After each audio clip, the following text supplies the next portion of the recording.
আমি পয়সা দিয়ে, আমি হাই ট্যাক্স দিয়ে যদি আমি খেতে চাই খাবো, আমি যদি 500% ট্যাক্স ডিউটি দিয়ে আমি যদি একটা গাড়ি নিয়ে আসি, আমার 500% তো সরকারের কাছেই গেল, 100% সে এনজয় করুক না কেন, অসুবিধা কি? সে তো দুবাইতে নিয়ে এনজয় করবে, না হলে আমার কী লাভ হবে? লন্ডনে এনজয় করবে, সিঙ্গাপুরে এনজয় করবে, সে গাড়ি কিনবে। কিন্তু তার চাইতে বাংলাদেশি একটা ড্রাইভার বাংলাদেশের রাস্তাতে রোলস রয়েস ঘুরুক, অসুবিধা কী আছে আমার লন্ডনে ঘোরার চাইতে, দুবাইতে ঘোরার চাইতে? তো আমি মনে করি যে এই রেস্ট্রিকশন দিয়ে কোনো লাভ নেই, বরং আমি ট্যাক্স পলিসি থেকে তাদের কাছ থেকে আমি রেন্ট কিছু এক্সট্রাক্ট করে নেব, that is the gain for me. এবং ডিপ্রাইভ করেও লাভ নেই। আমি যদি, if somebody has earned $1 billion, he would like to enjoy his $1 billion as well. তাকে তো আমি ডিপ্রাইভ করলে সে তো লন্ডনে নিউ ইয়র্কে যেয়ে সেটাকে এনজয় করবেই। কাজেই এটাকে আমার দেশে এনজয় করুক।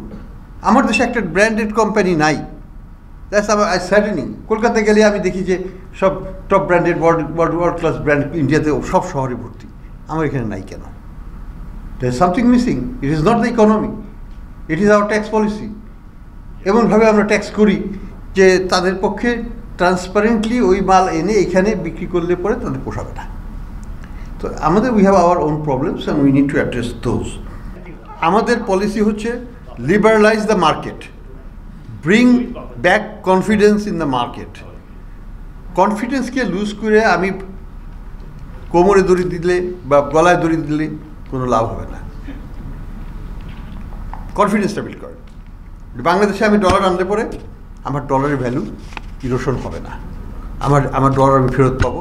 আমার টাকাতে বিনিয়োগ করলে পরে আমার টাকার মান থাকবে, স্লোলি ডিপ্রিশিয়েট করতে পারে কিন্তু অ্যাক্সিলারেটেড রেটে ডিপ্রিশিয়েট করবে না। এই কনফিডেন্সটা আনতে পারলে কিন্তু আমরা অনেকখানি আগে।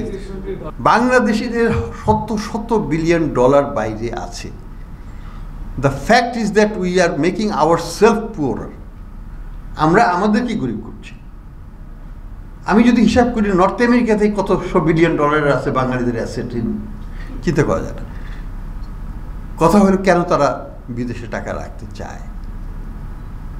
মেইন কারণ হচ্ছে safety and security and the অ্যাসেটের ভ্যালু।